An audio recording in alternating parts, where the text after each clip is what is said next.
স্বামী বিবেকানন্দের জীবন ঘটনাবহুল, আর এই প্রতিটি ঘটনা থেকে আমরা আমাদের নিজেদের জীবনের শিক্ষা পাই।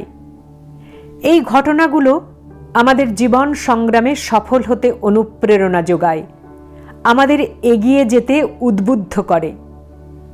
স্বামীজি বলেছেন, শক্তিই জীবন, দুর্বলতাই মৃত্যু। বাল্যকাল হইতেই মানুষের মস্তিষ্কে এমন সকল চিন্তা প্রবেশ করুক, যাহা তাহাদিগকে যথার্থ সাহায্য করিবে, যাহাতে তাহাদের যথার্থ কল্যাণ হইবে। দুর্বলতা ও কর্মশক্তি লোপকারী চিন্তা যেন তাহাদের মস্তিষ্কে প্রবেশ না করে। বর্তমান সময়ে এই নিদারুণ নৈরাশ্যের অন্ধকারের সময় স্বামীজির উদ্দীপনাময়ী কথা, বাণী, চিন্তাভাবনা আমাদের কাছে পরম আশার আলোর মতো। আজ স্বামীজির জীবনের গল্প শোনানোর আগে চলুন সবাই মিলে স্বামীজির সাথে একবার গলা মিলিয়ে বলে উঠি, হে মহাপ্রাণ, ওঠো, জাগো, জগৎ দুঃখে পুড়ে খাক হয়ে যাচ্ছে, তোমার কি নিদ্রা সাজে? এসো, আমরা ডাকতে থাকি, যতক্ষণ না নিদ্রিত দেবতা জাগ্রত হন, যতক্ষণ না অন্তরের দেবতা বাইরের আহ্বানে সাড়া দেন। জীবনে এর চেয়ে আর বড় কি আছে? এর চেয়ে মহত্তর কোনো কাজ আছে? আমরা এগিয়ে চলার সঙ্গে সঙ্গেই আনুষাঙ্গিক খুঁটিনাটি সব এসে পড়বে। আমি আট ঘাট বেঁধে কোনো কাজ করি না, কার্যপ্রণালী আপনি গড়ে ওঠে ও নিজের কার্য সাধন করে। আমি শুধু বলি, ওঠো, জাগো। আজ প্রথমে যে গল্পটি শোনাব সেটি ঘুরে দাঁড়ানোর গল্প। স্বামীজির পরিব্রাজক জীবনের ঘটনা। বারাণসী ধামে এসেছেন স্বামীজি। একদিন দুর্গা মন্দির থেকে ফিরছেন। এমন সময় এক পাল বানর স্বামীজির পিছু নিল। স্বামীজি দৌড়াতে লাগলেন, বানরগুলোও স্বামীজির পিছন পিছন ছুটতে থাকল। এমন সময় একজন বৃদ্ধ সন্ন্যাসী স্বামীজিকে বললেন, থামো, জানোয়ারগুলির মুখোমুখি রুখে দাঁড়াও। স্বামীজি সাহস ভরে ফিরে দাঁড়ালেন। বানররা প্রথমে থমকে দাঁড়ালো, তারপর ছুটে পালালো। এই ঘটনা থেকে স্বামীজি জীবনের একটা মহৎ শিক্ষা পেলেন। বিঘ্ন কিংবা বিপদ দেখে কখনো পালিয়ে যেতে নেই, নির্ভয়ে তার মুখোমুখি দাঁড়াতে হয়। পরবর্তী জীবনে নিউ ইয়র্কে একটি বক্তৃতার সময় স্বামীজি এই ঘটনার উল্লেখ করে বলেছিলেন, এই হলো সারা জীবনের জন্য একটি শিক্ষা।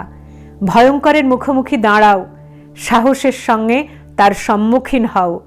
জীবনের দুঃখ কষ্ট দেখে আমরা যখন আর পালিয়ে যাই না, ওই বানরগুলোর মতোই তখন তারা আমাদের কাছ থেকে পিছু হটে যায়। যদি আমাদের মুক্তি পেতে হয়, তবে প্রকৃতিকে জয় করে তা পেতে হবে, প্রকৃতি থেকে পালিয়ে গিয়ে নয়।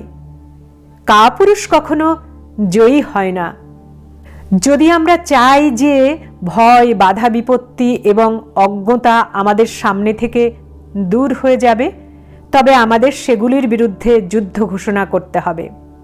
এবারে আপনাদেরকে একটা বিলের মায়ের গল্প শোনাব।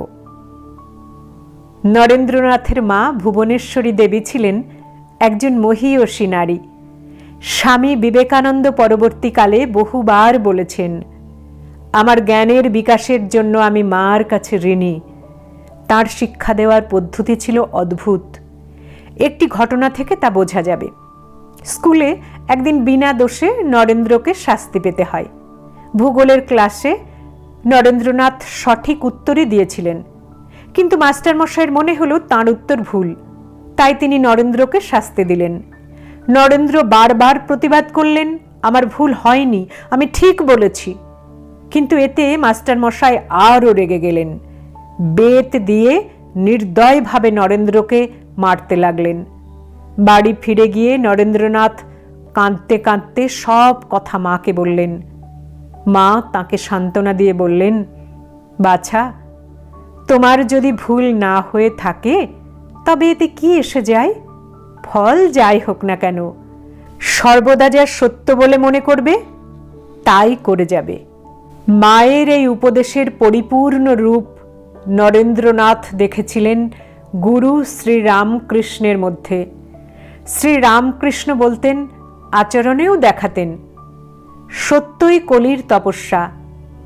মা এবং গুরুদেব উভয়ের মধ্যেই যে সত্যনিষ্ঠার আদর্শ দেখেছিলেন, তার স্বীয় জীবনের প্রতিটি পদক্ষেপে বাস্তবায়িত করেছিলেন স্বামী বিবেকানন্দ। পরবর্তীকালে তাই বিবেকানন্দের কাছ থেকে জগৎ শুনেছে মহাবলিষ্ঠ এই বাণী, সত্যের জন্য সব কিছু ত্যাগ করা যায়, কিন্তু কোনো কিছুর জন্যই সত্যকে ত্যাগ করা যায় না। এবার দেশ মায়ের প্রেমের কথা শোনাব। স্বামীজিকে একবার একজন বলেছিলেন, সন্ন্যাসীর পক্ষে নিজের দেশের মায়া ত্যাগ করে সব দেশকে একই রকম দৃষ্টিতে দেখা উচিত। স্বামীজি উত্তর দিয়েছিলেন, যে নিজের মাকে ভাত দেয় না সে অন্যের মাকে কি পুষবে? অর্থাৎ সন্ন্যাসীরও উচিত মাতৃভূমিকে ভালোবাসা। নিজের দেশকেই যে ভালোবাসতে পারে না, সে গোটা পৃথিবীকে আপন করে নেবে কি করে? প্রথমে স্বদেশ প্রেম, তারপর দেশপ্রেমের সিঁড়ি দিয়ে বিশ্বপ্রেম। আসুন এবার দেখি স্বামীজি কেমন মোটিভেশন করতে পারতেন অন্যকে। হিমালয়ের চড়াই উতরাই বেয়ে চলেছেন স্বামীজি। এক চড়াইয়ের সামনে স্বামীজি দেখলেন একটি বৃদ্ধ ক্লান্ত অবসন্ন হতাশভাবে দাঁড়িয়ে রয়েছেন। স্বামীজিকে দেখে বৃদ্ধ বললেন, মহারাজ, এত পথ যাব কি করে? আমি তো আর চলতেই পারছি না, আমার ছাতি ফেটে যাবে। স্বামীজি তাঁকে বললেন, নিজের পায়ের দিকে তাকান তো, পেছনে আপনার পায়ের তলায় যে পথ পড়ে আছে আপনি তা মারিয়ে এসেছেন, আর সামনে যে পথ দেখছেন তাও তো সেই একই পথ। ও পথটুকু শিগগিরই আপনি পা দিয়ে মারিয়ে যাবেন। স্বামীজির কথায় বৃদ্ধের নৈরাশ্য কেটে গেল। তিনি আবার পথ চলতে লাগলেন। ভালো থাকুন বন্ধুরা। শেষ করছি স্বামীজির কথাতেই। এসো, মানুষ হও। নিজেদের সংকীর্ণ গর্ত থেকে বেরিয়ে এসে বাইরে গিয়ে দেখো সব জাতি কেমন উন্নতির পথে চলেছে। তোমরা কি মানুষকে ভালোবাসো? তোমরা কি দেশকে ভালোবাসো? তাহলে এসো, আমরা ভালো হবার জন্য, উন্নত হওয়ার জন্য প্রাণপণে চেষ্টা করি। আমরা অনেক দিন ধরে কেঁদেছি, এখন আর কাঁদবার প্রয়োজন নেই। এখন নিজের পায়ে ভর দিয়ে দাঁড়াও এবং মানুষ হও। দুর্বল মস্তিষ্ক কিছু করতে পারে না, আমাদের সবল মস্তিষ্ক হতে হবে। আমাদের যুবকদের প্রথমে সবল হতে হবে, তারপর ধর্ম। হে আমার যুবক বন্ধুরা, তোমরা সবল হও। তোমাদের কাছে এই আমার বক্তব্য। গীতা পাঠের চেয়ে ফুটবল খেললে তোমরা স্বর্গের আরও কাছে পৌঁছে যাবে। ওঠো, জাগো। যতদিন না লক্ষ্যে পৌঁছাচ্ছ ততদিন নিশ্চিন্তে থেকো না। স্বামীজির আরও অনেক নতুন নতুন গল্প নিয়ে, ঘটনা নিয়ে আগামী পর্বে আপনাদের সঙ্গে দেখা হবে। ধন্যবাদ।